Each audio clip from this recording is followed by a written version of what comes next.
James returned home late that evening, the aftertaste of a tiresome charity gala still lingering in his mind. He hated those events, the shallow conversations, the forced smiles, the incessant reminders of a world that valued wealth above all else. Shaking off his coat, he tossed it carelessly over a chair and loosened his tie, hoping for a night of uninterrupted solitude. But something felt off. He paused, glancing around the dimly lit expanse of his home. A faint draft brushed past him, unusual for a penthouse with state-of-the-art insulation. His brow furrowed as he moved toward the living room. A half-empty glass of water sat on the coffee table. Odd, since he distinctly remembered cleaning up before leaving. The draft led him toward the open window of his bedroom. He hadn't opened that window in years. His pulse quickened as he reached for the nearest object that could serve as a weapon, a brass candlestick. He approached the window cautiously, his breath catching, when he noticed a faint scuff mark on the wooden floor beneath it. A trail of damp footprints led to his wardrobe, the door slightly ajar. James tightened his grip on the candlestick. With a sharp pull, he yanked the wardrobe door open, his eyes widening in disbelief. Inside, a boy no older than 12 huddled in the corner, his face pale but defiant. His clothes were torn and damp, his dark hair clinging to his forehead. A pair of piercing gray eyes met James's gaze, unyielding despite the evident fear beneath them. "What the hell are you doing here?" James demanded, his voice sharp enough to cut through the silence. The boy didn't answer. Instead, he squared his shoulders and lifted his chin, his expression a mix of defiance and desperation. "Get out!" James snapped, raising the candlestick slightly. "Now!" The boy's eyes flicked to the candlestick, then back to James. "I'm not here to steal," he said, his voice steady despite its youth. "I was just hiding." "Hiding? From what?" James pressed, his skepticism evident. "You broke into my home, so you'd better have a damn good explanation." The boy hesitated, his gaze darting around the room, as if searching for an escape. Finally he spoke, each word heavy with conviction. "From people who want to hurt me." James's anger faltered, replaced by confusion. He lowered the candlestick slightly, his eyes narrowing as he studied the boy. "What people?" The boy didn't answer. Instead, he crossed his arms, as if shielding himself from more than just James's questions. His silence was louder than words, leaving James both frustrated and intrigued. "Fine," James said, stepping back and gesturing toward the living room. "You've got 5 minutes to explain before I call the police." The boy didn't move. He stayed rooted to the spot, his gray eyes locked on James. "You won't call them," he said, a faint smirk tugging at the corner of his lips. "You don't want to deal with the paperwork." James blinked, momentarily caught off guard. "And what makes you so sure of that?" "Because if you really wanted me gone, you wouldn't have asked questions first," the boy replied, his tone matter-of-fact. For the first time in years, James found himself speechless. He studied the boy, trying to decipher the enigma before him. There was something about the kid, something raw and unyielding, like he had survived storms James couldn't even imagine. Against his better judgment, James felt a flicker of curiosity. "What's your name?" James asked, his voice softening ever so slightly. The boy hesitated, then replied, "Ryan." "All right, Ryan," James said, stepping aside. "You've got 5 minutes. Start talking." Ryan finally emerged from the wardrobe, his small frame dwarfed by the vastness of the penthouse. He glanced around, taking in the opulence with an unreadable expression. As he settled into the nearest chair, James couldn't shake the feeling that this boy's story would change everything he thought he knew. The silence stretched between them as Ryan began to speak. Each word was a thread, weaving a tapestry of hardship, survival, and loss. By the time he finished, James realized his life of luxury had never felt so empty. And Ryan? He was more than just an intruder. He was the catalyst for a story neither of them could have ever anticipated. The morning light streamed through the massive windows of James Crawford's penthouse, illuminating the stark contrast between its luxury and the boy sitting silently at the dining table. Ryan stared at the untouched plate of scrambled eggs and toast before him, his posture rigid, as if the simple act of eating in such a place felt like trespassing. James leaned against the kitchen counter, arms crossed, observing his uninvited guest. The boy's defiance from the night before had softened into something more vulnerable. Yet the walls around him remained firmly in place, and James wasn't sure if he was ready to break through them, or if he even should. "Are you going to eat that, or just stare at it?" James asked, his tone sharp enough to mask the awkwardness he felt. Ryan's gaze flickered up briefly, before returning to the plate. "I'm not hungry," he muttered. "You haven't eaten since you got here," James replied. "Either you eat, or I call the police and let them deal with you." Ryan's head shot up, his gray eyes narrowing. "You're bluffing." James smirked, impressed despite himself. "You sure about that?" For a moment, Ryan didn't respond. Then, with visible reluctance, he picked up the fork and began eating in small, deliberate bites. The room fell silent, except for the faint clinking of silverware against the porcelain plate. James exhaled slowly, his initial frustration giving way to curiosity. Who was this kid? How had he ended up here? And what was he running from? Once Ryan finished eating, James sat down across from him, his expression unreadable. "All right, you had your breakfast. Now it's time for answers." Ryan wiped his mouth with the back of his hand, his posture stiffening. "I already told you. I was hiding." "From who?" Ryan hesitated, his eyes darting toward the window, as if the answer might be out there. "Bad people," he finally said, his voice barely above a whisper. James arched an eyebrow. "You're going to have to be more specific than that." Ryan's jaw tightened, and for a moment, James thought he might shut down completely.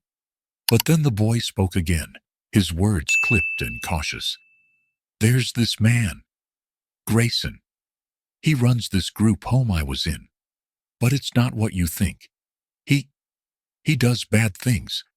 To kids." James frowned, his instincts telling him there was far more to the story. "What kind of bad things?" Ryan shook his head, his hands clenching into fists on his lap. "I'm not talking about it." James leaned back in his chair, studying the boy carefully.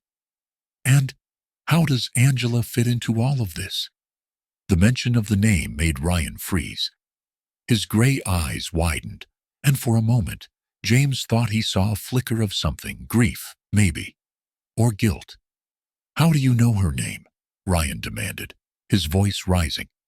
James gestured toward the framed photo on the mantelpiece, the one he hadn't been able to look at, without feeling the sting of loss. "She was my sister." Ryan's face paled, his composure cracking for the first time. "She never said anything about you?" James's chest tightened, but he forced himself to stay calm. "It's complicated. Angela and I weren't exactly close in the end." Ryan stared at him, the weight of his words sinking in. She was the only one who ever helped me," he said softly, his voice trembling. "When no one else cared, she did." James swallowed hard, memories of Angela flooding his mind. Her laugh, her determination, the way she had always been the light in their otherwise fractured family. And now, here was this boy, connected to her in a way James couldn't yet understand. "What happened to her?" Ryan asked suddenly, his gaze locking onto James's, James hesitated, the question hitting him like a punch to the gut. He looked away, his jaw tightening. She's gone. The words hung in the air, heavy and suffocating. Ryan's shoulders slumped, and for the first time, he looked like the child he was, lost, vulnerable, and utterly alone. "I'm sorry," Ryan murmured, his voice barely audible. James cleared his throat, pushing down the emotions threatening to rise. "She would have wanted me to help you," he said finally, more to himself than to Ryan. "So, here's the deal. You stay here for now. No running off, no stealing, and no lying. In return, I'll help you figure this out." Ryan blinked, clearly taken aback. "Why would you do that?" James met his gaze, his expression firm. "Because Angela would have done the same." For the first time, Ryan didn't argue. He simply nodded, the faintest glimmer of trust flickering in his eyes. As the day unfolded, James began piecing together fragments of Ryan's story. It wasn't much, just vague mentions of Grayson's cruelty and the dangers of the group home. But one thing was clear. Ryan was running from something far bigger than himself. That evening, as James sat alone in his study, he pulled out Angela's old journal, the one he hadn't touched since her passing. Flipping through its pages, he found entries about her work with underprivileged children, her relentless fight to give them a chance at a better life. And there, written in her familiar handwriting, was a name that stopped him cold. Ryan. James closed the journal, his mind racing. This boy wasn't just a random stranger. He was a part of Angela's legacy, a reminder of the work she had left behind and the unfinished battles she had fought so fiercely. And now, it seemed, those battles had become his. The night was unusually quiet in the penthouse, as James Crawford sat in his leather armchair, the journal still clutched in his hands. The flickering glow of the fireplace danced on the walls, casting long shadows that seemed to echo the thoughts swirling in his mind. Across the room, Ryan sat on the couch, staring blankly at the TV, though it was clear his focus was elsewhere. James closed the journal with a soft thud, breaking the silence. "Ryan," he began, his voice steady yet probing. "Why didn't Angela ever tell me about you?" Ryan stiffened, but didn't turn to face him. "She probably thought you wouldn't care." The words hit James harder than he expected. "That's not true," he said, a tinge of defensiveness creeping into his tone. "She and I had our differences, but you weren't there for her," Ryan interrupted, finally looking over his shoulder. His gray eyes were sharp, brimming with an emotion James couldn't quite place. "She told me about you, said you were too busy being successful to care about the people you left behind." James felt a pang of guilt, but he didn't let it show. "And yet, she still helped you," he countered. "That means something." Ryan turned away again, his shoulders tense.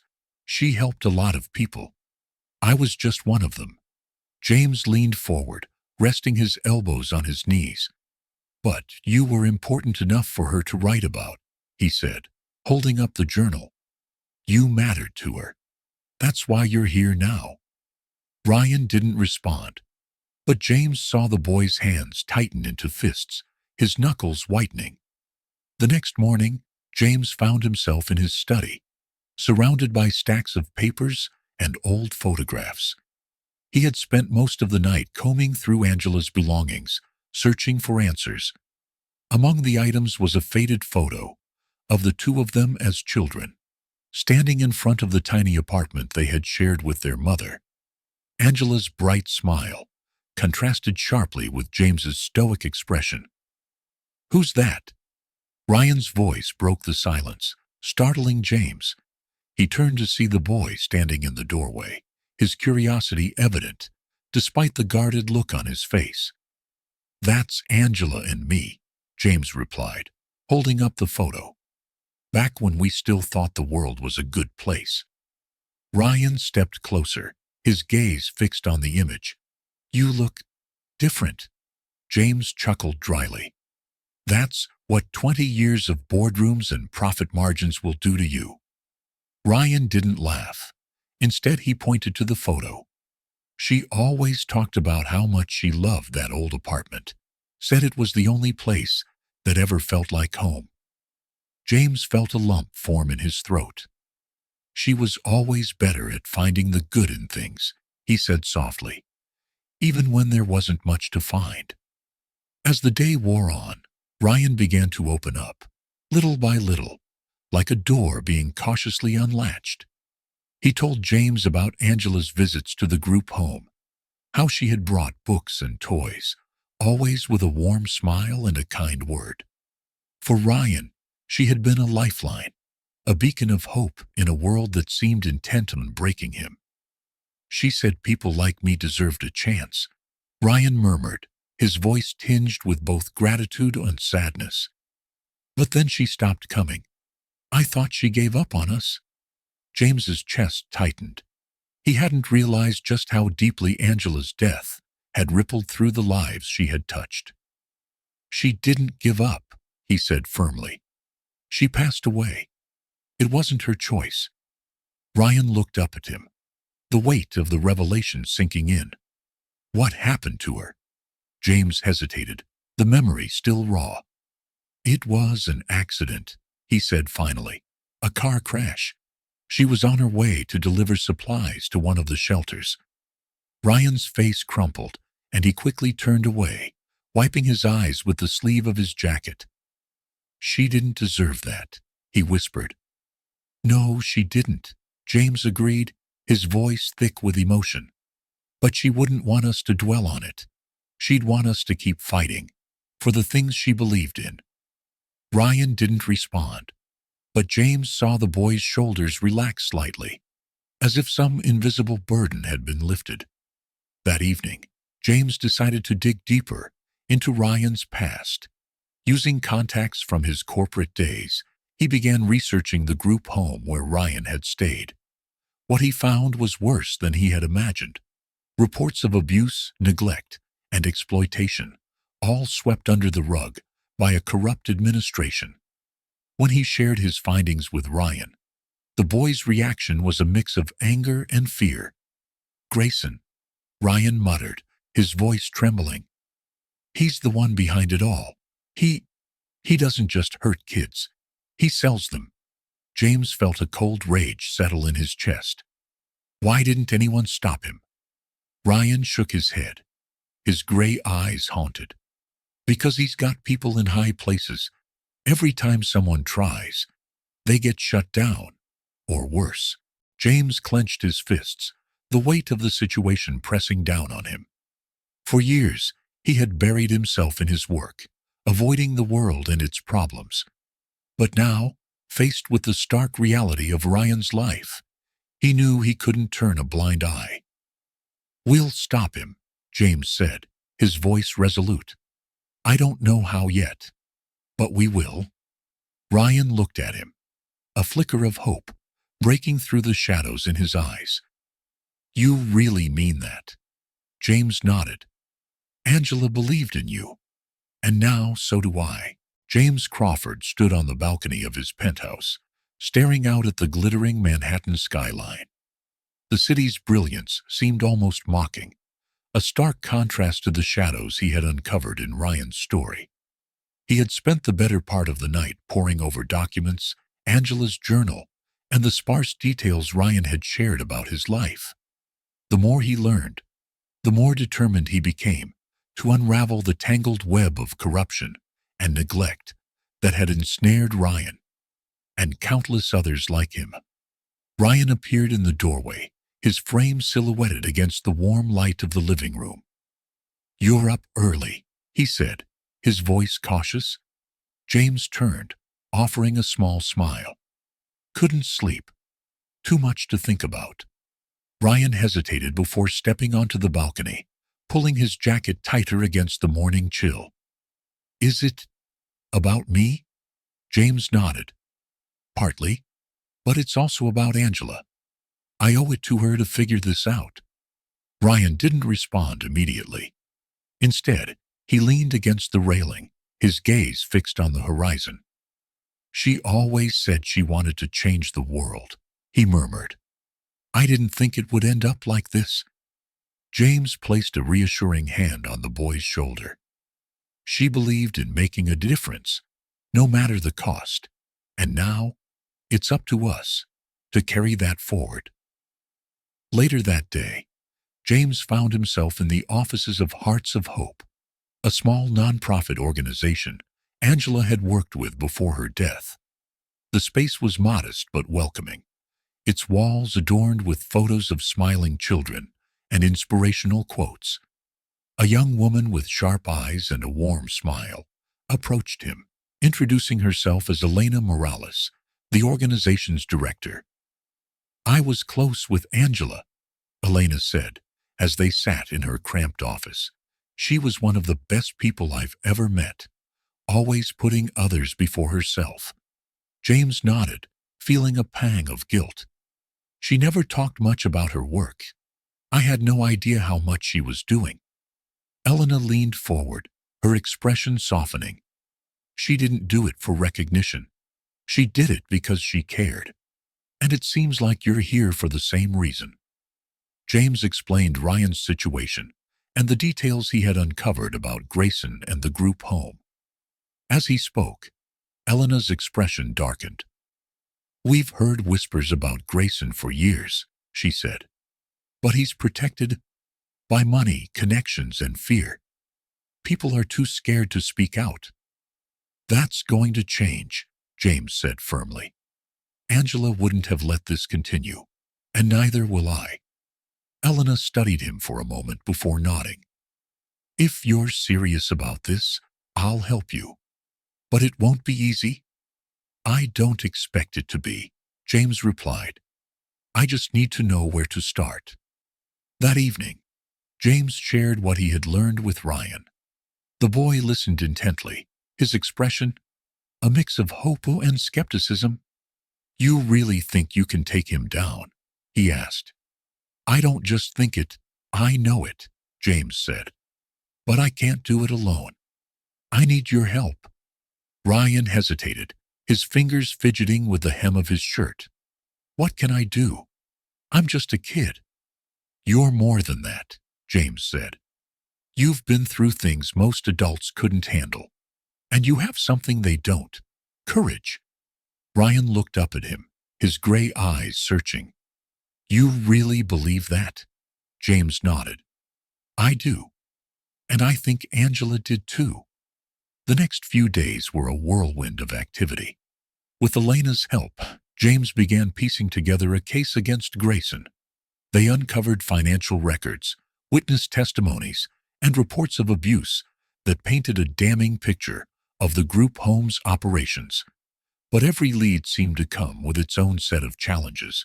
Witnesses who were too afraid to come forward, records that had been mysteriously lost, and a network of enablers who were determined to protect Grayson at all costs.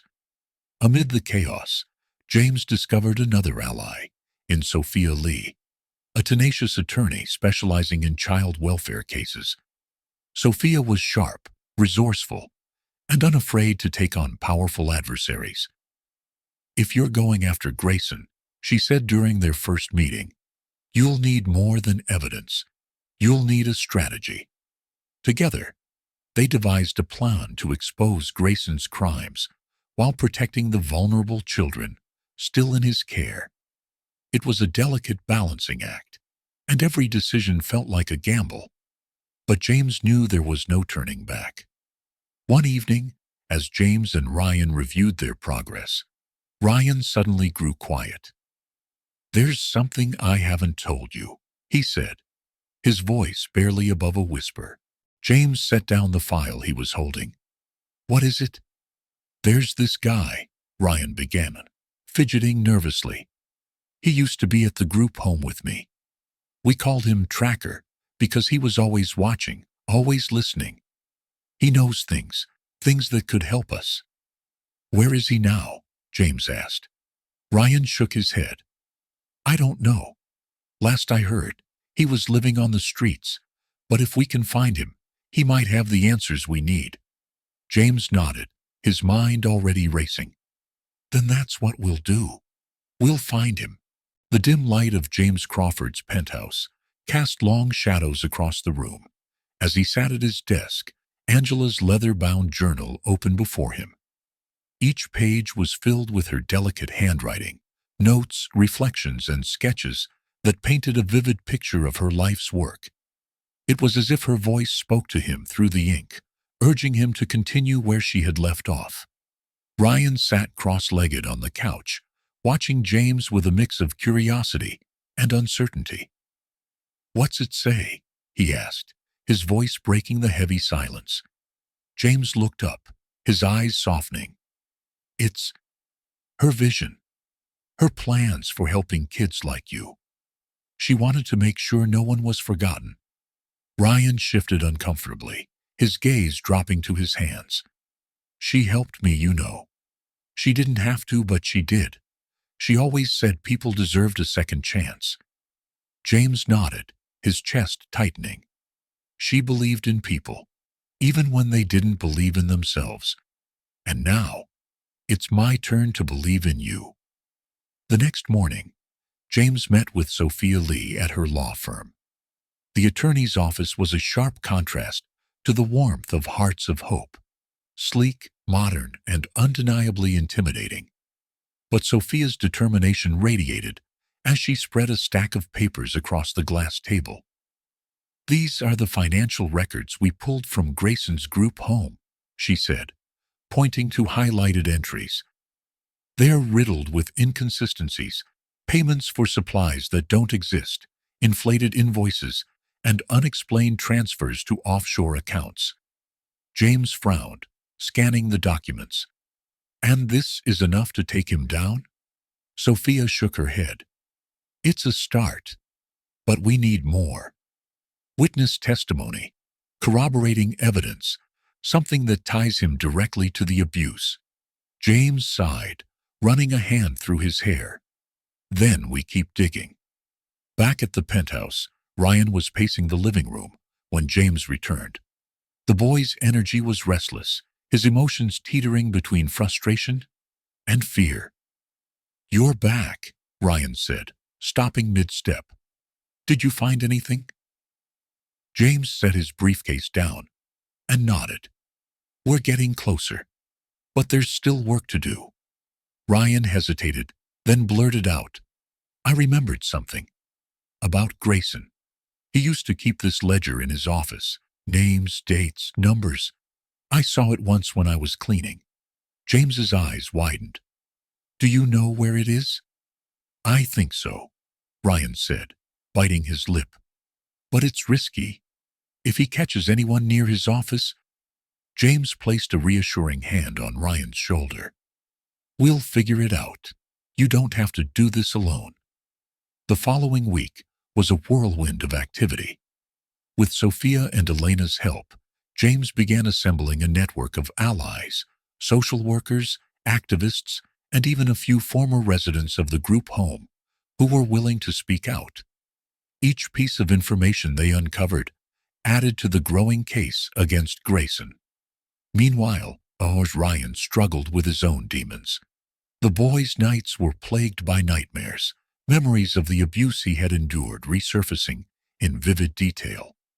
But as much as he tried to hide it, James noticed. One evening, after another restless night, James found Ryan in the kitchen, staring out the window. Couldn't sleep? James asked, leaning against the counter. Ryan shook his head. Every time I close my eyes, I see his face, hear his voice. It's like he's still there, controlling everything. James crossed the room and sat beside him. I know it feels that way now, but it won't last forever. You're stronger than he is, Ryan, and you're not alone anymore. Ryan looked at him, his eyes glistening.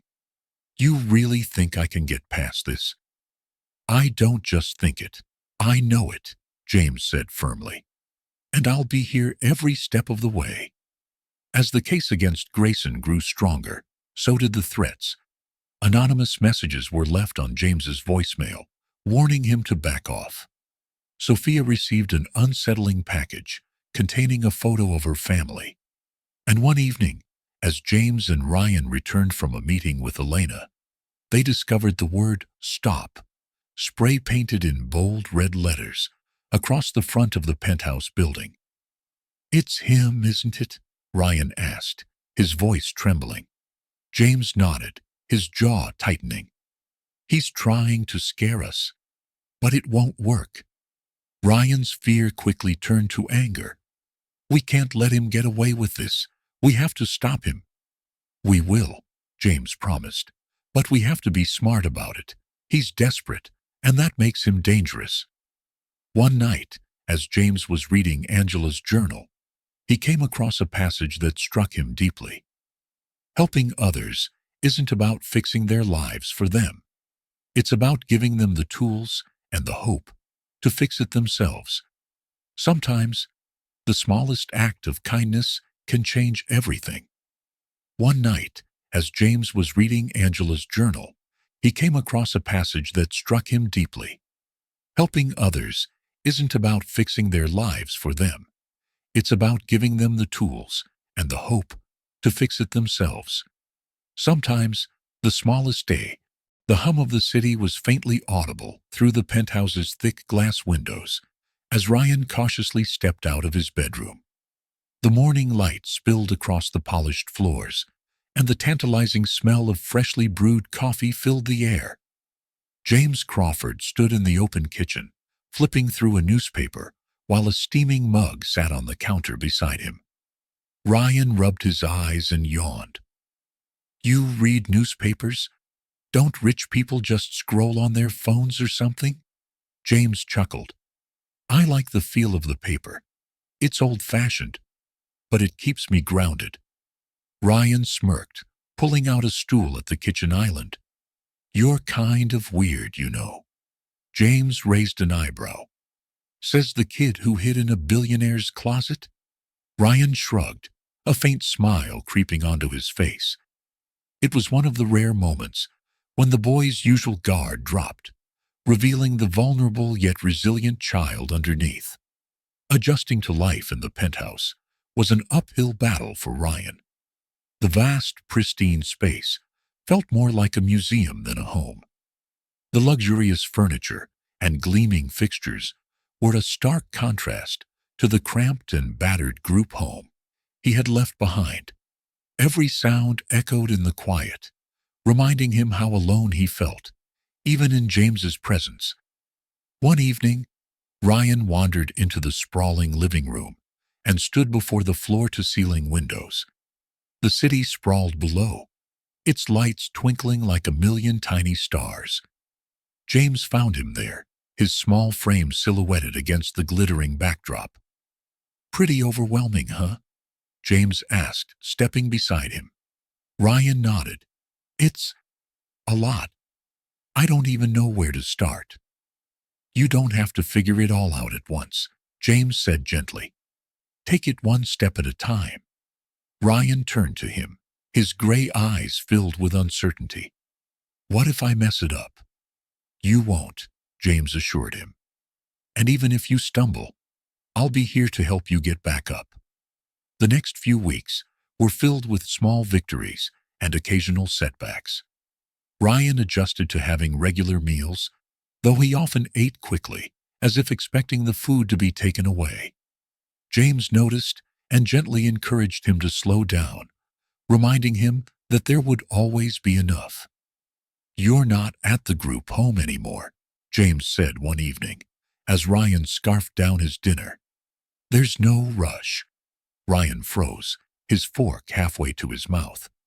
"I know," he said quietly. "It's just hard to get used to." James reached across the table, placing a reassuring hand on Ryan's. "You'll get there. Just give it time." Despite their progress, tensions occasionally flared. Ryan's independent streak often clashed with James's protective instincts, leading to heated arguments over curfews, chores, and responsibilities. "You're not my dad," Ryan shouted one evening, after James refused to let him wander the city alone. "No, I'm not," James replied, his tone calm but firm. "But I'm responsible for you now, and that means keeping you safe." Ryan stormed off to his room, slamming the door behind him. James sighed, running a hand through his hair. It wasn't easy navigating the role of a guardian, especially with a child as guarded and defiant as Ryan. But he knew it was worth the effort. Later that night, James knocked softly on Ryan's door. "Can I come in?" There was a long pause before Ryan muttered, "Whatever." James stepped inside, finding Ryan sitting on the edge of his bed, staring at his hands. "I'm not trying to control you," James said, sitting beside him. "I just want you to be safe." Ryan didn't look up. "I'm used to taking care of myself." "I know," James said softly. "But you don't have to anymore. You've got me now." Ryan glanced at him, a flicker of vulnerability in his eyes. "You're not going to give up on me, are you?" "Never," James promised. "We're in this together." The turning point came when James surprised Ryan with a visit to a local art supply store. The boy's face lit up as he browsed the aisles, his fingers brushing over sketch pads, pencils, and paints. It was the first time James had seen Ryan truly excited about something. "You like drawing?" James asked, as Ryan carefully selected a set of charcoal pencils. Ryan nodded, his smile shy but genuine. "It helps me focus, makes everything else go away for a while." James paid for the supplies without hesitation, watching as Ryan clutched the bag like a precious treasure. That evening, Ryan spent hours at the dining table, lost in his sketches. James didn't disturb him, content to watch the boy find a sense of peace in the lines and shadows he created on paper. As they settled into their new routine, the bond between James and Ryan grew stronger. James began sharing stories about his own struggles, opening up about the hardships he had faced before his success. Ryan listened intently, finding comfort in the knowledge that even someone as seemingly invincible as James had faced challenges. One evening, as they sat on the couch, watching an old movie, Ryan turned to James. "Do you think Angela would be proud of us?" James smiled, his heart swelling with emotion. "I think she'd be proud of you," he said. "You've been through so much, and you're still standing. That takes real strength." Ryan looked away, his cheeks tinged with color. "Thanks," he muttered. "No," James said, his voice firm. "Thank you. You've taught me more about courage and resilience than I ever thought possible." The air in James Crawford's penthouse was thick with tension as the weight of Ryan's testimony settled over the room. Sophia Lee sat at the dining table, her laptop open and surrounded by stacks of legal documents. James paced back and forth, his mind racing. Across from him, Ryan sat with his arms crossed, his gaze fixed on the floor. "Ryan," Sophia began gently, "I know this isn't easy, but your story could make a difference. If we can show what's really happening in those group homes, we might be able to bring Grayson to justice." Ryan's fists tightened. "He'll just lie. He always does. People like him get away with everything." "Not this time," James said, his voice firm. "We're not letting him off the hook." Sophia tapped her keyboard, pulling up a file. "We've found more evidence, financial discrepancies, reports of missing children, but we need first-hand accounts to solidify our case." Ryan shifted uncomfortably in his seat. "What if he finds out I talked? What if he comes after me?" James knelt beside him, placing a reassuring hand on his shoulder. "You're not alone in this, Ryan. We'll protect you." Ryan hesitated, his defenses crumbling under James's steady gaze. Finally, he nodded. Okay, I'll tell you everything. Over the next several hours, Ryan recounted his harrowing experiences in Grayson's group home. He described the overcrowded rooms, the lack of food, and the constant fear of punishment. He spoke of children disappearing without explanation, and the whispered rumors of something far worse, a network of exploitation that extended beyond the group home. Sophia took detailed notes, her expression growing grimmer with each revelation. James listened intently, his jaw tightening with anger. When Ryan finished, he looked up, his eyes filled with a mix of defiance and vulnerability. That's all I know. Is it enough? Sophia closed her laptop. It's a start, but we'll need more to build a strong case.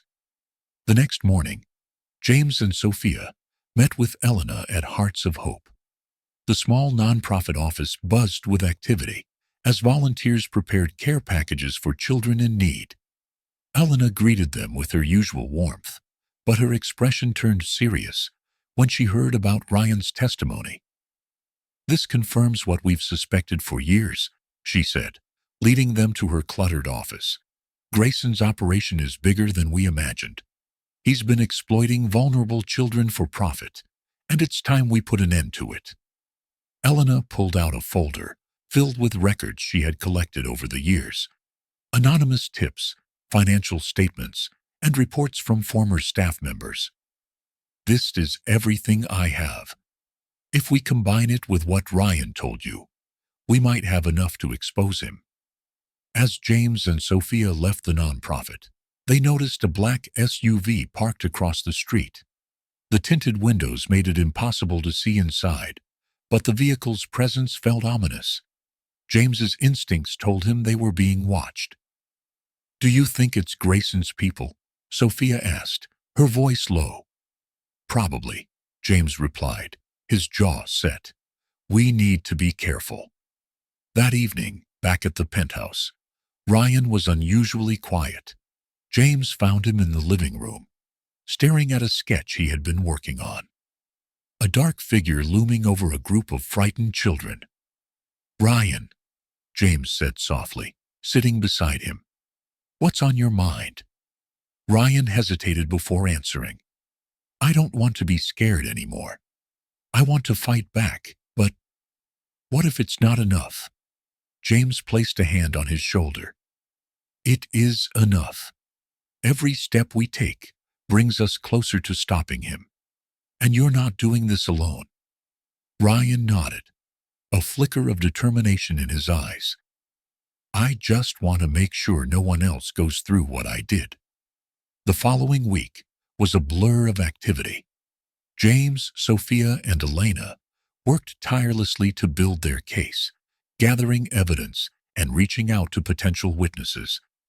They faced constant setbacks, witnesses who were too afraid to speak out, missing records, and veiled threats from Grayson's associates.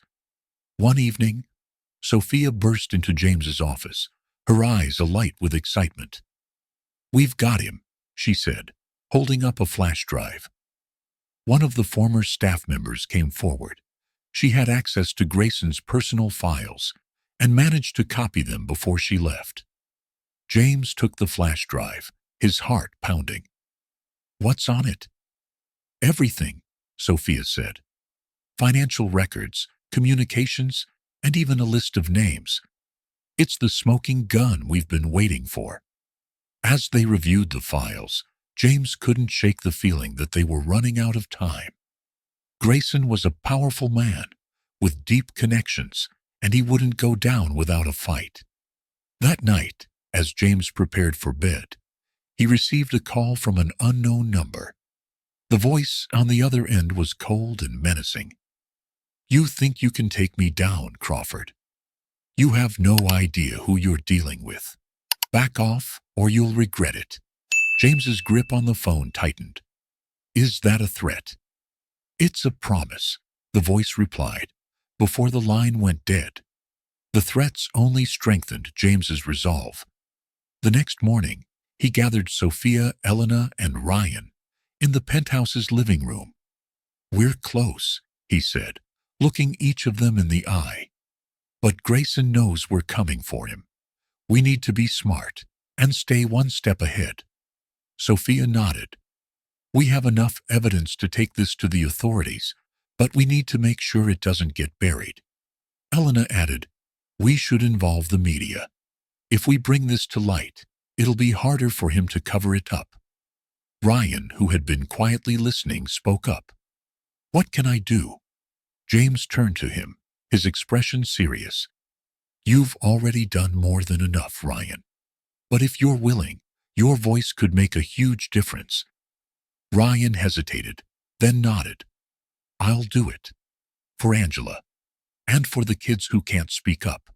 The penthouse had become a sanctuary, but its security now felt paper-thin.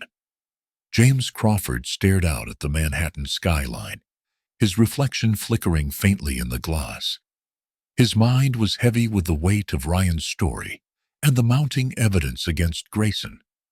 Somewhere in the city's maze of lights and shadows, their adversary was lurking, planning his next move. Sophia Lee sat at the dining table, typing furiously on her laptop. Ryan was on the couch, sketchpad balanced on his knees, but his focus wavered. The boy's once resilient demeanor was giving way to an underlying unease. "James," Sophia called out, her voice sharp with urgency, "you need to see this." He turned, crossing the room in quick strides. Sophia angled the screen toward him, revealing a series of surveillance photos, grainy but unmistakable. Men in dark suits loitered near Hearts of Hope, the nonprofit where Elena worked. "They're watching her," Sophia said grimly.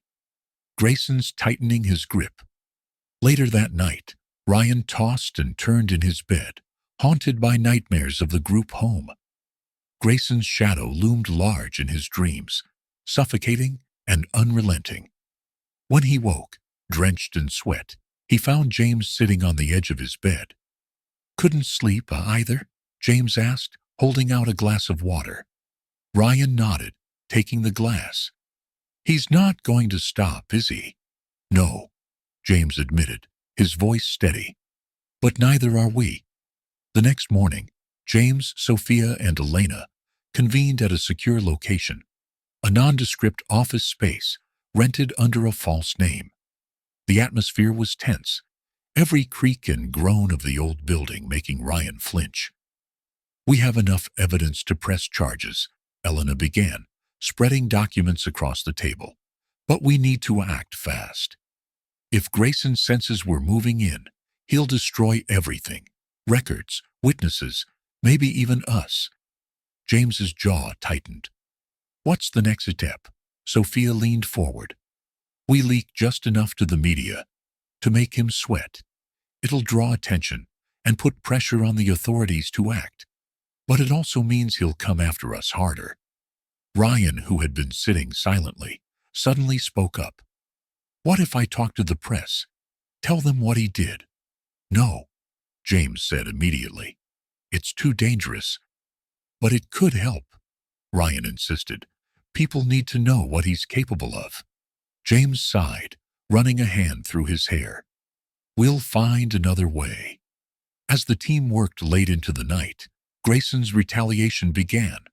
Anonymous threats flooded their phones and emails. The penthouse, once a fortress, was now under surveillance. James installed additional security measures, but the unease was palpable. One evening, as James and Ryan returned from a grocery run, they found the penthouse door ajar. James motioned for Ryan to stay back, his heart pounding as he stepped inside.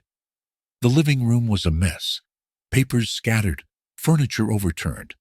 A chilling message was scrawled across the mirror in red paint. "Stop digging."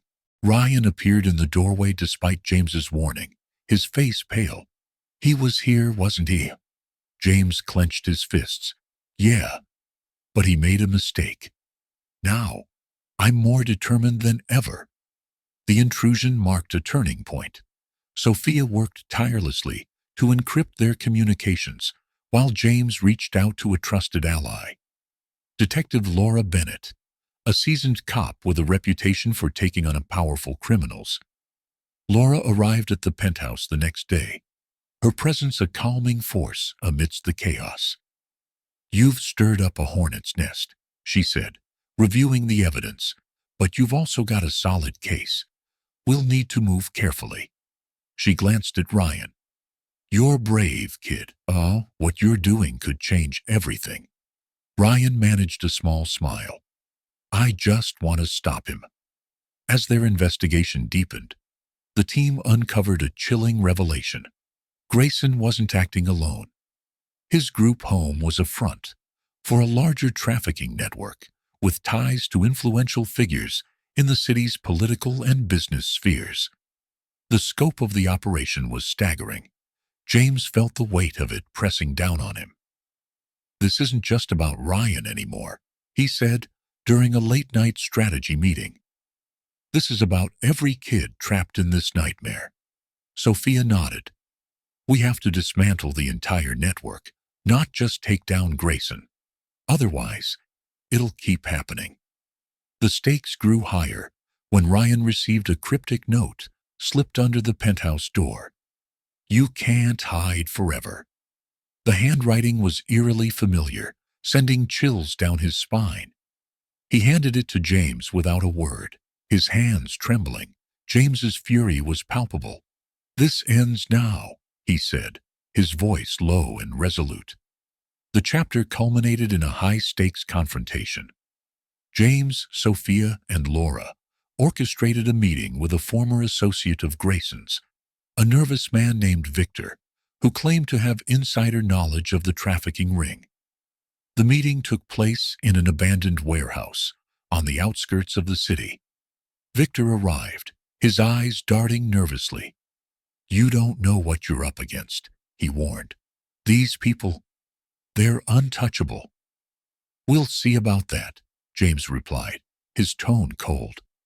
Victor hesitated before handing over a USB drive.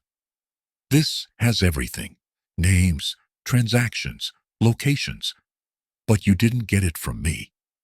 As Victor turned to leave, headlights flooded the warehouse. Grayson's men had found them. "Get down!" Laura shouted, drawing her weapon.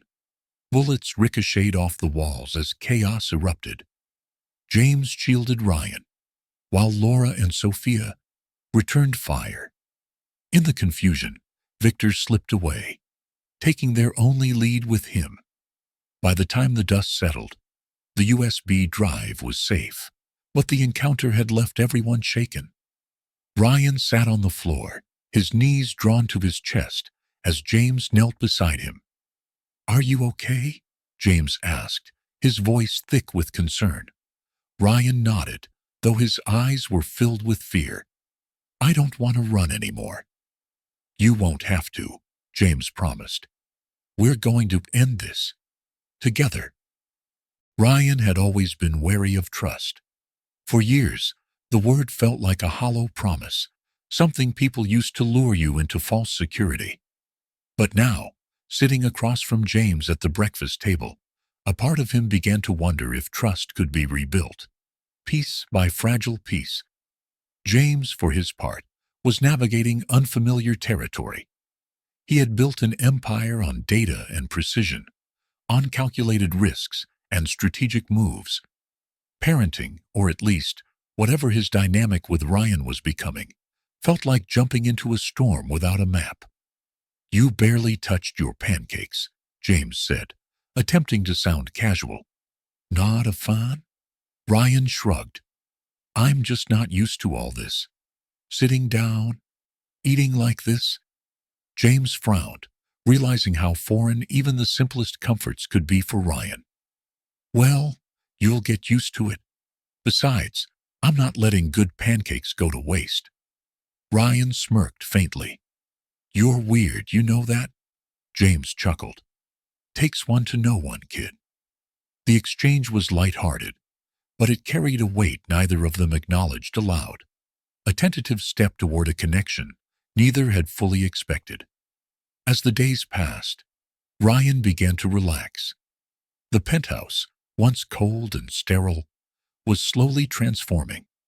Sophia brought over books and board games, while Elena dropped off art supplies for Ryan, encouraging him to channel his thoughts into drawings. James noticed that Ryan spent hours sketching, his pencil gliding across the pages with a focus that seemed to quiet his usually restless mind. One evening, as Ryan worked on a particularly detailed drawing, James wandered over. The sketch depicted a small, dilapidated room, a bunk bed with tattered sheets, a cracked window with bars on the outside. "That where you stayed?" James asked softly. Ryan nodded, his eyes fixed on the paper. "It wasn't all bad. Sometimes the other kids would sneak food to me when I didn't get any. But it always felt small, like I couldn't breathe." James hesitated before placing a hand on Ryan's shoulder. "You're out now. You'll never have to go back." Ryan looked up at him, something unreadable flickering in his eyes. "Promise?" "I promise." Sophia, meanwhile, was making progress on the case against Grayson. The USB drive Victor had handed over revealed damning details about the trafficking network. Transactions, hidden accounts, and coded messages painted a picture of corruption that extended far beyond the group home. But there was still a missing piece. The files hinted at a central figure, a financier who provided the resources to keep the operation running. Without identifying this person, dismantling the network would be impossible. "We need more," Sophia said during a late-night meeting in James's office. "The evidence we have is enough to shut down Grayson's group home, but the bigger operation will just shift elsewhere." James leaned back in his chair, his brow furrowed. "What about Ryan's friend he mentioned? The one from the streets?" Sophia glanced at Ryan, who was sitting nearby, flipping through one of the books Elena had brought.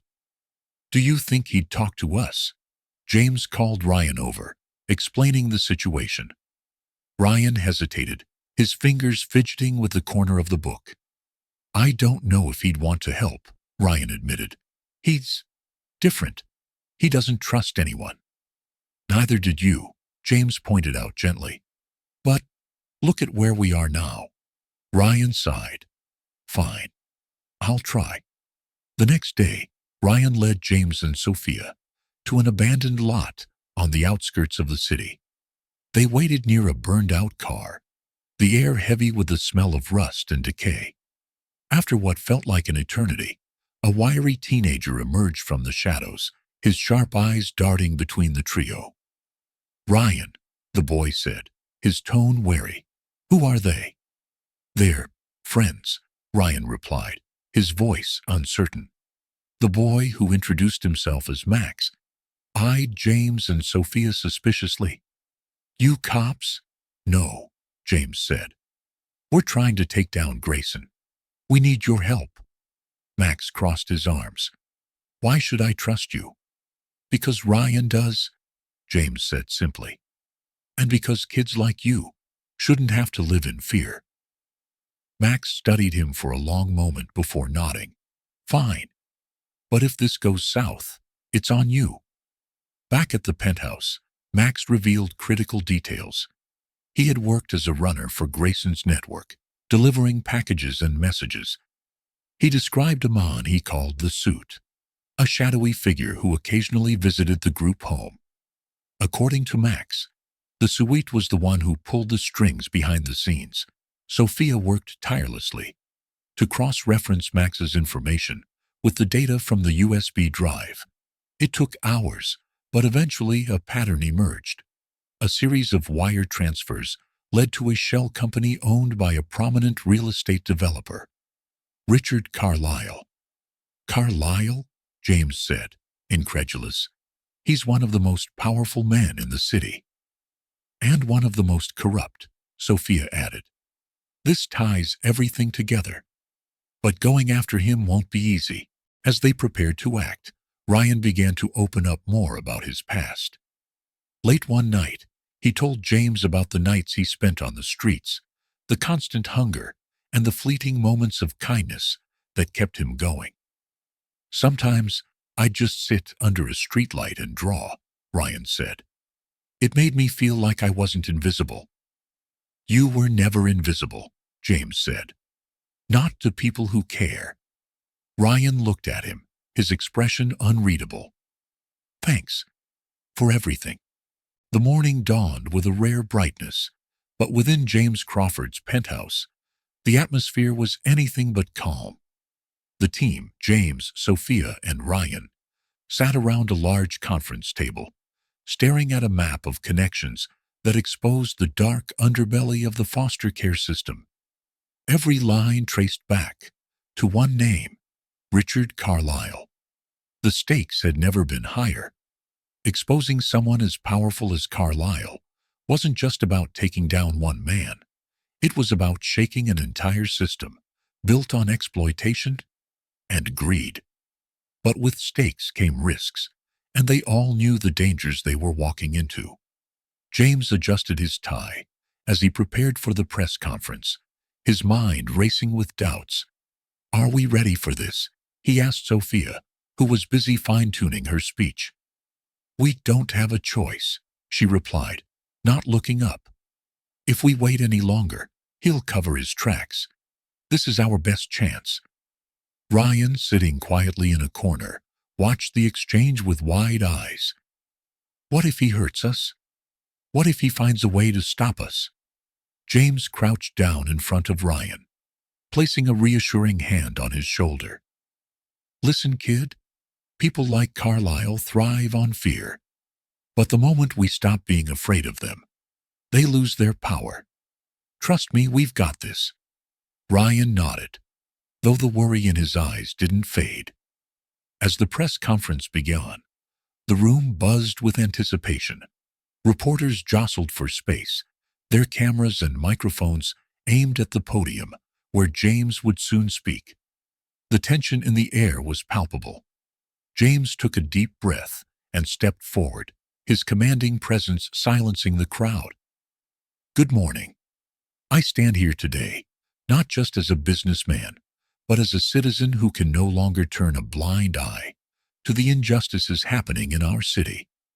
What I am about to share will expose a network of corruption and abuse that has been allowed to fester for far too long. He paused, letting his words sink in. Then, with calculated precision, he presented the evidence Sophia and Max had painstakingly gathered.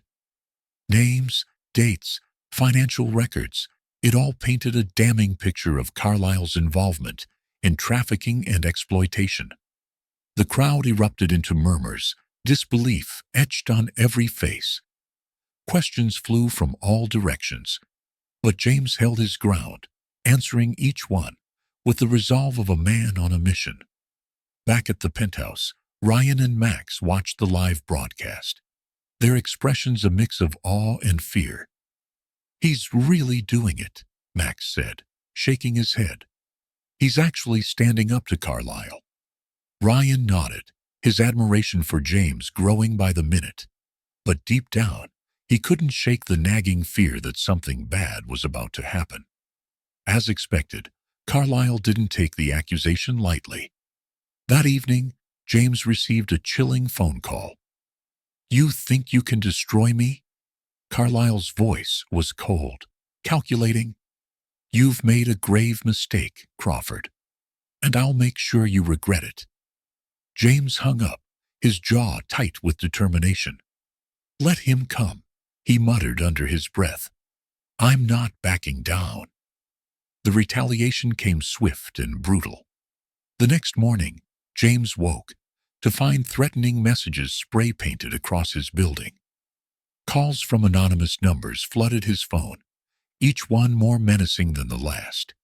But the worst was yet to come. Ryan had gone to a nearby park with Elena for some fresh air. When they didn't return on time, James's stomach twisted with dread. He tried calling Elena, but there was no answer. Panic set in as hours passed with no sign of them. Finally, his phone buzzed with an unknown number. He answered, his heart pounding. Looking for the boy. Carlyle's voice dripped with malice. "You should have stayed in your lane, Crawford. Now you'll see what happens when you cross me." James's fists clenched as the line went dead. Without wasting a second, he called Sophia and the police, his mind racing to piece together a plan. The stakes had escalated from exposing corruption to saving Ryan's life. Sophia arrived within minutes, her face pale but resolute. "We'll find him," she said, gripping James's arm. "Carlyle wants leverage, not blood. That's our advantage." James nodded, though his anxiety was written all over his face. "We need to act fast. If Carlyle thinks he can use Ryan against me, he's underestimated how far I'm willing to go." Meanwhile, Ryan sat in a dimly lit room, his hands tied but his spirit unbroken. Across from him, Carlyle smirked, his eyes cold and calculating. "You're braver than I thought," Carlyle said, circling Ryan like a predator. "But bravery won't save you." Ryan stared back, his fear replaced by defiance. "James will come for me. And when he does, you're going down." Carlyle chuckled darkly. "We'll see about that." The hours that followed were a blur of frantic activity. With Max's help, Sophia traced the calls Carlyle had made, narrowing down his location to an abandoned warehouse on the outskirts of the city. James and the police moved in swiftly, their determination fueling their every step. The warehouse was a labyrinth of shadows and threats. Every creak of the floorboards, every faint noise in the distance heightened the tension. But James didn't falter. His focus was singular: to bring Ryan back home. The chapter reached its climax in a nail-biting confrontation. Carlyle, cornered but unyielding, held Ryan as a shield, a twisted smirk on his face. "One more step, Mom, and the boy gets it," he sneered. James stepped forward, his hands raised in surrender. "Let him go, Carlyle. This is between you and me." "And why would I do that?" Carlyle taunted. "What's one street rat compared to my empire?" "Because he's not just a street rat," James replied, his voice steady. "He's a symbol of everything you've tried to destroy. And today, that ends." In a split-second decision, the police took their shot, disarming Carlyle and freeing Ryan. The room erupted into chaos, but when the dust settled, Carlyle was in handcuffs and Ryan was safe. As they emerged from the warehouse, the first rays of dawn lit the horizon. James hugged Ryan tightly, his relief palpable. "You okay, kid?" Ryan nodded, his voice trembling. "I knew you'd come." James smiled, ruffling Ryan's hair. "Always?" The battle wasn't over, but they had won a crucial victory. As they drove back to the penthouse, James couldn't help but feel a renewed sense of purpose. This wasn't just about taking down Carlyle. It was about building a future where kids like Ryan didn't have to live in fear. And for the first time in years, James felt like he was exactly where he was meant to be. The air was thick with tension as James Crawford stood outside the sprawling warehouse, its towering walls casting long shadows in the dim light of dawn. Flanked by a tactical police unit and Sophia Morales, James prepared for what could only be described as the most crucial moment of his life. Inside, Ryan was being held captive by Richard Carlyle, a man who had turned fear and manipulation into tools of his empire. The clock was ticking, and James knew they had no room for error. The plan was simple but risky. The police would secure the perimeter, while James and Sophia created a distraction, drawing Carlyle's attention away from Ryan. Equipped with surveillance gear and real-time communications, James felt a surge of determination mixed with dread.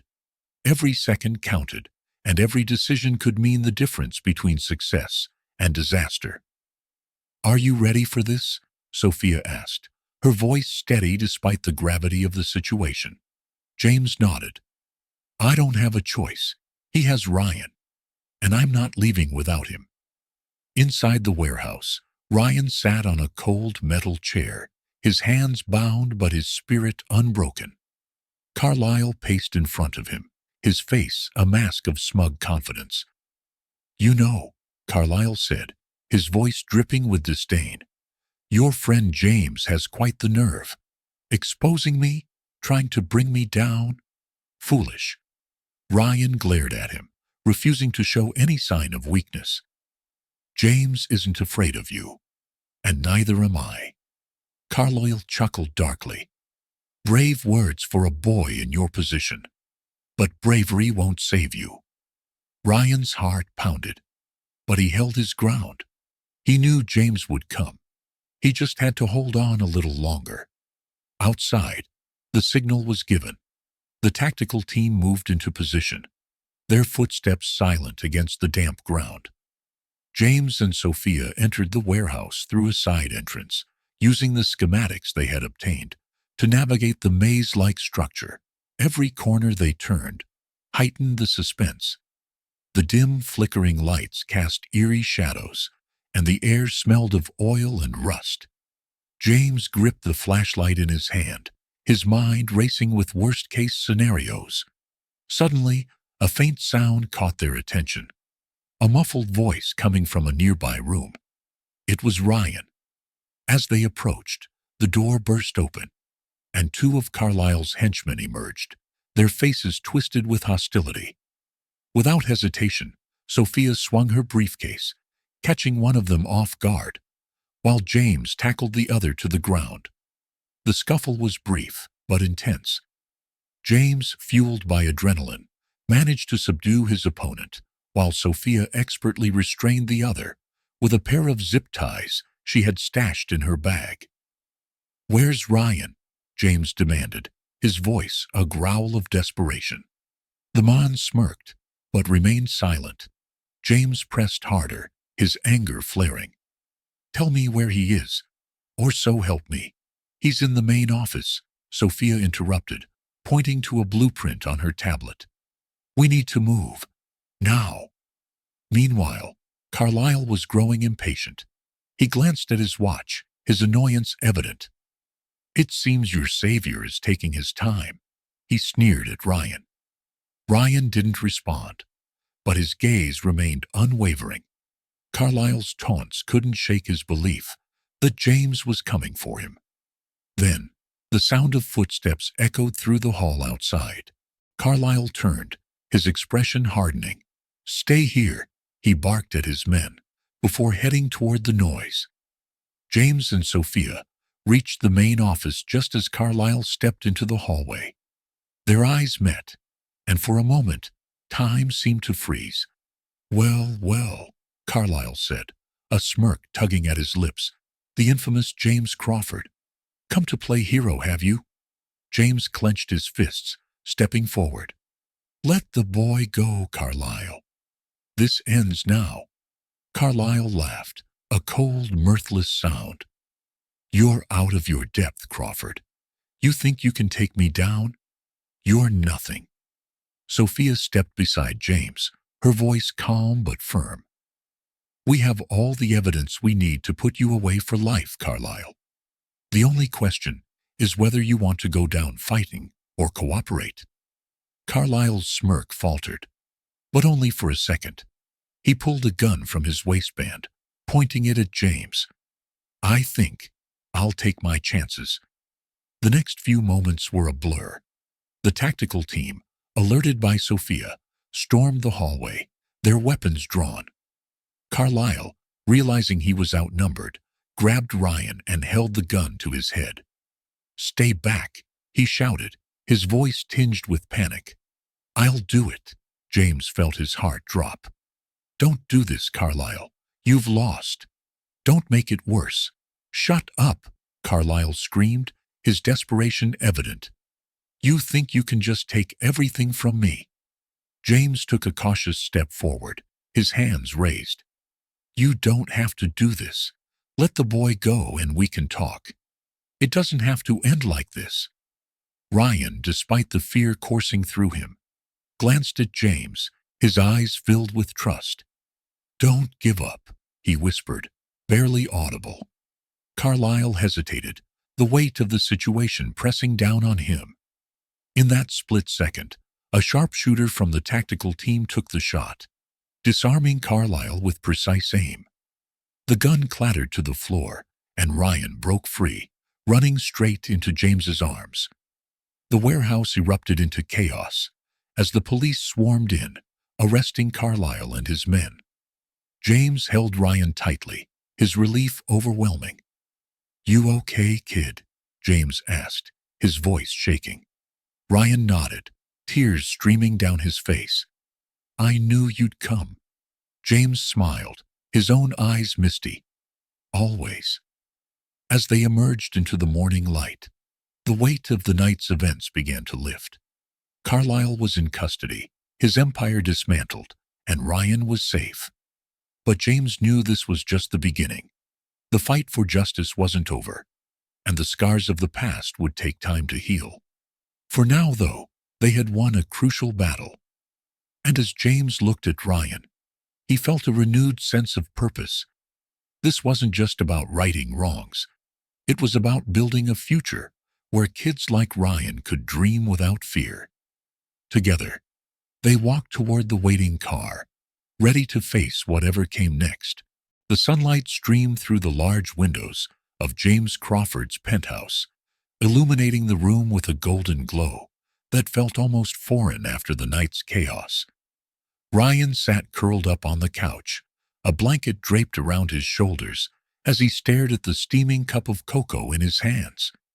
James watched him from the kitchen, his heart heavy yet filled with relief. For the first time in what felt like an eternity, the weight of uncertainty had lessened, but the road ahead remained uncertain. The morning news blared in the background. The headlines splashed across the screen. Child trafficking ring exposed. Wealthy businessman arrested in shocking raid. Images of Carlyle's arrest played on a loop, his once smug expression replaced by a look of defeat as officers led him away in handcuffs. The media had latched onto the story, painting James as the unexpected hero who had brought justice to light. Sophia Morales sat at the dining table, sifting through a pile of documents. "The press is eating this up," she said, glancing up at James. "But we're far from done. Carlyle might be behind bars, but his network won't crumble overnight. There are still people out there trying to cover their tracks." James nodded, pouring a cup of coffee. "I know. But for now, Ryan's safe. That's all that matters." Ryan finally broke his silence, his voice small but resolute. "What happens now?" He looked up at James, his eyes filled with a mixture of fear and hope. James walked over, setting his coffee down and sitting beside him. "Now, we focus on moving forward. You've been through so much, but you're not alone anymore. We're going to make sure you have the life you deserve." Ryan hesitated before asking, "And what about the others? The kids who didn't get out?" Sophia chimed in, her tone firm. "We're working on that, Ryan. The evidence we gathered during the raid is enough to take down most of Carlyle's operation. It'll take time, but we won't stop until every child is safe." The days that followed were a whirlwind of activity. James threw himself into the effort, determined to ensure that Carlyle's crimes would never be repeated. He worked closely with Sophia and the authorities, providing funding and resources to help dismantle the trafficking network. Each step forward felt like a victory, but the scars left by the ordeal were slow to heal. Ryan began therapy sessions with a specialist Sophia recommended. At first, he was reluctant to open up, his defenses firmly in place. But over time, he started to share bits and pieces of his story. The pain of being shuffled from one foster home to another, the fear of being forgotten, and the fleeting moments of kindness he'd clung to for survival. One afternoon, James found Ryan in the living room, sketching in a notebook. He leaned over to see a drawing of a young woman with kind eyes and a warm smile. "Is that Angela?" James asked gently. Ryan nodded, his voice barely above a whisper. "She saved me, you know. She told me I mattered when no one else did." James felt a lump rise in his throat. She saved me too, in her own way. And now, it's up to us to honor her legacy. As the weeks turned into months, James's vision for a brighter future began to take shape. He launched a foundation in Angela's name, dedicated to supporting at-risk youth and reforming the foster care system. The foundation quickly gained traction, drawing support from influential figures who admired James's determination to create meaningful change. Ryan, too, found a new sense of purpose. He threw himself into school, excelling in his studies and forming friendships for the first time in years. The nightmares that once haunted him grew less frequent, replaced by dreams of a future where he could make a difference. Despite the progress, there were still challenges. The media attention surrounding the case brought both praise and scrutiny. James faced criticism from skeptics who questioned his motives, while Ryan struggled to navigate the sudden spotlight on his life. One evening, as they sat on the balcony overlooking the city, Ryan voiced his fears. "What if people only see me as a victim? What if I'm never more than that kid who got rescued?" James placed a reassuring hand on his shoulder. "You're so much more than that, Ryan. You're brave, resilient, and capable of achieving anything you set your mind to. Don't let anyone define you by your past." Ryan nodded, a spark of determination in his eyes. "I want to help other kids, like Angela helped me, like you helped me." James smiled. "Then, that's what we'll do, together." The Foundation's first major initiative was a mentorship program, pairing young adults who had aged out of the foster system with mentors who could guide and support them. Ryan took an active role in the program, sharing his story with others and inspiring them to believe in their own potential. Sophia, now a key advisor for the Foundation, marveled at the transformation she saw in both James and Ryan. "You've come a long way," she told James one day. "When I first met you, you were just a man trying to make up for lost time. Now, you're changing lives." James shrugged modestly. "I couldn't have done it without Ryan. He's the one who showed me what really matters." As the first-year anniversary of Carlisle's arrest approached, James and Ryan organized a community event to celebrate the progress they had made and honor the resilience of those who had been affected. The event was a resounding success, drawing hundreds of attendees who shared a commitment to building a better future. In his speech, James reflected on the journey that had brought them to this point. "This isn't just about one man's downfall or one boy's rescue," he said. "It's about creating a world where no child has to face what Ryan faced. It's about hope, resilience, and the power of standing together." Ryan, standing beside him, added, "And it's about believing in yourself, even when the world tries to tell you otherwise. Everyone deserves a second chance." As the event drew to a close, James and Ryan stood on the stage, looking out at the crowd. For the first time in a long time, James felt a sense of peace. The road ahead was still long, but they were walking it together. And that made all the difference. The glow of autumn sunlight filtered through the windows of James Crawford's office, casting warm hues on the dark oak furniture. It had been nearly a year since the fateful night when Ryan had entered his life. In that time, the boy had transformed from a guarded, mistrustful survivor into a thriving young man with dreams and goals of his own. James leaned back in his chair, observing the latest report from the Angela Crawford Foundation. The numbers were promising. More children were being supported than ever before, and the mentorship program was gaining national attention. But today wasn't about numbers or statistics. Today was about Ryan. Ryan stood in the middle of the living room, nervously adjusting the tie James had given him. He was dressed in a crisp white shirt and navy blazer, looking every bit the part of a young professional. His hands fumbled as he tried to perfect the knot. "Need some help?" James asked, stepping into the room with a rare smile. Ryan sighed in relief. "Yeah, I think the tie's winning this round." James chuckled, stepping closer to help. "Big day, huh?" "Yeah," Ryan murmured. "First day at the new school. It feels weird." James tightened the knot, straightened the tie, and rested a hand on Ryan's shoulder. "Weird is good. Weird means you're stepping out of your comfort zone, and that's where growth happens." Ryan met his gaze, nodding. "Thanks, James, for everything." "Don't thank me yet," James said with a smirk. "You've still got to ace those classes." The adjustment to school wasn't easy.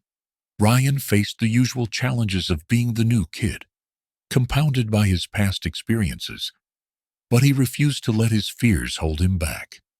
He quickly discovered a love for history, diving into stories of resilience and courage that mirrored his own journey. One afternoon, he stayed after class to talk with his history teacher, Mr. Daniels, about the civil rights movement. "You've got a knack for this," Mr. Daniels said, handing back an essay Ryan had written. "Ever thought about taking this passion further?" Ryan hesitated, then nodded. "I've been thinking about law school, helping kids like me." Mr. Daniels smiled. "You'd be good at it. Don't let anyone tell you otherwise." Back at the Crawford penthouse, James noticed the change in Ryan. The boy who once shied away from attention now carried himself with quiet confidence. But James also knew that healing wasn't linear. There were still nights when Ryan would wake up from nightmares, his cries echoing through the hallways. On those nights, James would sit with him, sharing stories of his own struggles and reminding him that he wasn't alone. One evening, as they sat on the balcony overlooking the city, Ryan surprised James by handing him a sketchbook. Inside was a drawing of Angela, her smile captured with heart-wrenching accuracy. "I wanted to thank her," Ryan said softly, "for everything she did, and for leading me to you." James felt his throat tighten. "She would have been so proud of you, Ryan, just like I am." As the months went by, Ryan began to take an active role in the Angela Crawford Foundation. He worked alongside Sophia Morales, helping to organize events and mentor younger kids who had been through the foster system. His story became a source of inspiration, showing others that it was possible to overcome even the darkest of circumstances. At one event, a young boy approached Ryan, clutching a worn-out stuffed animal. "Do you really think I can have a good life someday?" the boy asked, his voice barely above a whisper. Ryan crouched down to meet his gaze. "I don't just think it, I know it. Because I was just like you, and look at me now. You've got so much ahead of you. Never forget that." Sophia watched the interaction from a distance, her heart swelling with pride. Later, she approached James, who stood by the refreshment table, watching Ryan with a similar expression. "He's turning into quite the leader," she remarked. James nodded. "He's got Angela's spirit, and a resilience I can't even begin to understand." Sophia smiled. "You had a hand in that, you know. You gave him the chance he needed." James shook his head modestly. "He's the one who did the hard work. I just gave him the space to do it." As Ryan's confidence grew, so did his ambitions. He began researching colleges, poring over brochures and websites, late into the night. One day he approached James with a tentative smile. "Do you think I could get into a good school?" Ryan asked, holding up a brochure for a prestigious university. James took the brochure, flipping through it before looking at Ryan.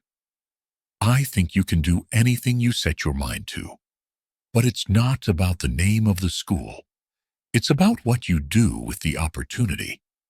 Ryan nodded, his determination shining through. I just want to make a difference. To be someone kids like me can look up to. You already are, James said. The culmination of Ryan's growth came on a crisp fall day. During a community event hosted by the foundation, James was slated to give the opening remarks, but as the crowd gathered, he surprised everyone by handing the microphone to Ryan. Ryan hesitated for a moment, then stepped forward. He looked out at the sea of faces, took a deep breath, and began to speak.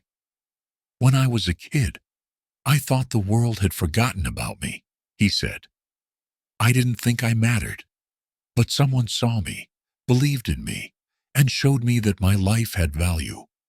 And now, I want to do the same for others. The audience erupted into applause as Ryan stepped back, his heart pounding with a mixture of fear and pride. James met him at the edge of the stage, clapping him on the back. You nailed it, James said. Ryan grinned. I had a good teacher. That night, as they returned to the penthouse, Ryan paused in the hallway, looking at the portrait of Angela that hung above the fireplace. Do you think she knows? He asked. James placed a hand on his shoulder. I think she always knew. Ryan smiled, a sense of peace settling over him. For the first time in years, he felt truly at home, not just in a physical sense, but in his own skin. The road ahead was still long, but Ryan was ready to walk it, knowing that he wasn't alone. And for James, seeing Ryan's transformation was all the proof he needed, that second chances weren't just possible. They were life-changing. The morning was crisp, the kind that hinted at the changing seasons. Ryan stood by the window of the foundation's headquarters, gazing out at the bustling city streets below. It had been months since his speech at the community event, and the impact of his words was rippling outward in ways he hadn't anticipated. Emails poured in daily from people inspired by his story, some offering support, others seeking advice, and many sharing their own struggles. James entered the room, holding a stack of newspapers. You're on the front page again, he said with a proud smile, tossing the top paper onto the desk. Ryan glanced at the headline. From homelessness to hope. A teen's mission to transform foster care. He picked up the paper, his fingers tracing the bold letters. It still feels surreal, he admitted. Get used to it, James replied. You're not just making waves, you're starting a movement. The Angela Crawford Foundation had grown exponentially over the past year, expanding its programs to cities across the country. Ryan had taken an active role in shaping the foundation's initiatives, ensuring they addressed the root causes of systemic neglect in the foster care system. He worked closely with Sophia Morales, whose legal expertise was instrumental in lobbying for legislative reform. One afternoon, they sat in a conference room, reviewing proposals for a new mentorship program. The idea was simple yet powerful. Connect successful adults who had aged out of the foster system with children currently in care. This could be a game changer, Sophia said, her eyes lighting up as she flipped through the pages. It's not just about resources. It's about showing these kids that someone who's been in their shoes believes in them. Ryan nodded, his mind flashing back to the countless nights he'd spent feeling invisible and alone. I want to make sure no kid ever feels the way I did, he said firmly. Sophia smiled. You're doing that, Ryan. And more. The foundation wasn't the only thing growing. Public awareness of foster care issues was surging, thanks in part to a viral documentary featuring Ryan's journey. The film, produced by a renowned filmmaker, chronicled his struggles and triumphs, painting a stark picture of the challenges faced by children in the system. The premiere was held at a packed theater in Manhattan. James, Sophia, and Ryan sat in the front row, their faces lit by the glow of the screen. As the credits rolled, the audience erupted into applause, many wiping away tears. Ryan felt a mixture of pride and vulnerability, knowing his story was now out in the world for everyone to see. During the Q&A session that followed, a young woman stood up, her voice trembling as she spoke. "I aged out of foster care 2 years ago, and I've been struggling to find my place ever since. Seeing your story gives me hope that things can get better." Ryan's heart swelled. "They can," he said, his voice steady despite the lump in his throat. "And we're here to help make sure they do." As the documentary gained traction, so did calls for systemic change. Ryan and Sophia were invited to testify before Congress, an opportunity that both excited and terrified him. The night before the hearing, he paced the living room of the penthouse, his notes clutched tightly in his hands. "You've got this," James said, watching him from the couch. Ryan stopped, his expression anxious. "What if I mess up? What if I say the wrong thing and it ruins everything?" James stood, placing a reassuring hand on Ryan's shoulder.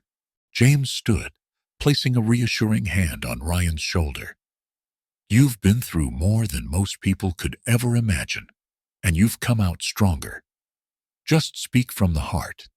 That's all you need to do." The next day, Ryan stood before the congressional panel, his palms sweaty, but his resolve firm. He spoke about his experiences, the flaws in the system, and the urgent need for reform. His words were met with a standing ovation from the audience, and several lawmakers approached him afterward, expressing their commitment to addressing the issues he had raised. Back at the foundation, the momentum was palpable.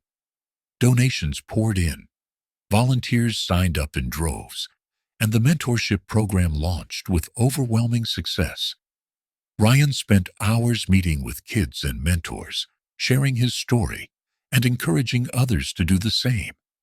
One evening, as he was leaving the office, he noticed a young boy sitting alone in the lobby. The boy, no older than 10, clutched a worn backpack and looked up at Ryan with wide, uncertain eyes. "Hey there," Ryan said gently, crouching to the boy's level. "What's your name?" "Alex," the boy murmured. "Nice to meet you, Alex. What brings you here?" The boy hesitated, then whispered, "I heard you help kids like me." Ryan's chest tightened. He reached out, offering the boy a reassuring smile. "You're in the right place. Let's get you some help." As the weeks passed, Ryan became a mentor to Alex, guiding him through the challenges of navigating the foster care system. The bond they formed reminded Ryan of his own journey and reaffirmed his commitment to the cause. James watched the relationship blossom, his pride in Ryan growing with each passing day. "You're becoming quite the role model," he said one evening as they sat on the balcony. Ryan shrugged, a modest smile on his face. "I'm just trying to pay it forward, like you did for me." James shook his head. "You've taken it further than I ever could have imagined. Angela would be proud." Ryan looked out at the city lights, a sense of purpose settling over him. "This is just the beginning," he said quietly. "There's so much more we can do." The ripple effect of Ryan's work was undeniable. News outlets continued to cover his story. Celebrities lent their support, and ordinary people were inspired to take action in their own communities. The foundation's impact spread far beyond Manhattan, reaching cities and towns across the country. One day, as Ryan prepared for a keynote speech at a national conference on child welfare, James handed him a small box. Inside was a gold pin, shaped like a ripple in water. "It's a reminder," James said. "Every action we take creates ripples that can change the world. Ryan pinned it to his lapel, his heart full of gratitude. Thank you, James, for everything. James smiled. No, Ryan. Thank you. Ryan stepped onto the stage, the applause of thousands filling the auditorium. He took a deep breath, his gaze sweeping over the crowd. My name is Ryan, he began. And once, I was invisible. But thanks to the kindness of one person, I found my voice. And now, I'm here to use it. Not just for myself, but for every child who's ever felt forgotten. Together, we can create a world where no one is invisible. The crowd rose to their feet, the applause thundering like a heartbeat. Ryan stood tall, knowing that his journey was far from over, but also knowing that he wasn't walking it alone. The morning sunlight streamed through the windows of the Angela Crawford Foundation headquarters, casting a golden glow on the walls, adorned with photographs of smiling children. Each face told a story of struggles overcome, dreams rediscovered, and futures reclaimed. Ryan stood in the main hall, adjusting his tie nervously. Today was a milestone, not just for him, but for the cause he had dedicated his life to. Ready for the big day? Sophia's voice pulled him from his thoughts. She stood in the doorway, her expression a mix of pride and warmth. As ready as I'll ever be, Ryan replied, his fingers fidgeting with the tie. This speech feels more significant than anything I've done before. That's because it is, Sophia said, stepping closer. But if anyone can inspire change, it's you. The foundation's impact had reached unprecedented heights. Programs once confined to New York City were now replicated nationwide, with local communities stepping up to support foster children and advocate for reform. Ryan had become a symbol of resilience and hope, his journey resonating with people from all walks of life. As the hours ticked by, the day unfolded in a whirlwind of activity. Volunteers busied themselves setting up for the evening gala, where Ryan would deliver a keynote address to a crowd of donors, policymakers, and activists. The event marked the Foundation's 10-year anniversary, a testament to how far they had come. In the quiet moments before the gala, James found Ryan sitting in his office, staring at a framed photograph of Angela. It was taken during her volunteer days, her smile radiating warmth and compassion. She'd be so proud of you, James said, breaking the silence. Ryan looked up, his eyes shimmering with emotion. I wouldn't be here without her, or you. James shook his head. You're the one who chose to fight, to turn pain into purpose. That's all you. The gala began with a video montage, showcasing the Foundation's achievements over the years. Families reunited, children thriving, and a system slowly but surely evolving. Applause filled the room as the video concluded, and Ryan took the stage, his heart pounding. Good evening, everyone, he began, his voice steady but filled with emotion. 10 years ago, I was a kid who felt invisible. I had no home, no family, and no hope. But thanks to the kindness of one person, my life changed forever. He paused, glancing at the audience. Today, we're here not just to celebrate what we've accomplished, but to reaffirm our commitment to a future where no child feels invisible. Angela Crawford believed in that future, and it's our responsibility to carry her vision forward. The room erupted in applause, and Ryan felt a wave of gratitude wash over him. As he continued his speech, he shared stories of children whose lives had been transformed, weaving their journeys into a tapestry of resilience and possibility. Later that night, as the guests mingled and celebrated, Ryan stepped outside for a moment of solitude. The cool air was a welcome contrast to the warmth of the ballroom. He leaned against the railing, looking out at the city skyline. Thought I'd find you out here, James said, joining him. Ryan smiled. Just needed a moment to take it all in. James handed him a small wrapped box. "Open it." Inside was a leather-bound journal, its pages blank. On the cover, embossed in gold, were the words, "The next chapter." Ryan ran his fingers over the cover, his throat tightening. "I don't know what to say." "Say you'll keep writing," James replied. "Not just for yourself, but for everyone who needs to know that their story matters." Ryan nodded, his voice barely a whisper. "I will." The years that followed were marked by milestones, both personal and professional. Ryan graduated from college with honors, earning a degree in social work. He dedicated himself to improving the foster care system, working tirelessly to implement reforms and provide resources for vulnerable children. One of his proudest achievements was the establishment of the Angela Crawford Scholarship Fund, which provided educational opportunities for foster youth. Each recipient carried Angela's legacy forward. Their success is a testament to her enduring impact. On the 10th anniversary of the foundation's founding, Ryan found himself back in the same hall where it all began. The walls were now adorned with even more photographs, each one a reminder of the lives they had touched. The evening culminated in a speech that Ryan delivered with the same passion that had driven him all these years. "The work we do is not just about changing systems," he said. "It's about changing lives. It's about ensuring that every child knows they are seen, heard, and valued." As the audience rose to their feet in applause, Ryan felt a sense of fulfillment that words couldn't capture. He looked out at the crowd, seeing not just supporters, but a community united by a shared purpose.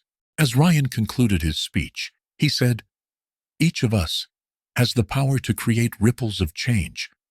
Together, those ripples can become waves, and those waves can transform the world." The audience erupted into applause, and Ryan stepped back from the podium, his heart full of gratitude and hope. The promise of tomorrow was no longer just a dream. It was a reality, built on the foundation of love, resilience, and an unwavering commitment to justice. As Ryan stepped away from the podium, his journey came full circle, a reminder that even the smallest act of kindness can create ripples that change the world. What if we all looked around, even just for a moment, and asked ourselves, who can we lift up? Who can we help rewrite their story? What would you do if you had the power to make a difference? Would you take the chance, like James did, to turn a life around? Share your thoughts in the comments below. Your voice matters more than you know. And if this story inspired you, don't stop here. Hit subscribe and join our growing community. Together, let's explore more stories of hope, courage, and transformation. Who knows? The next chapter might just be your story.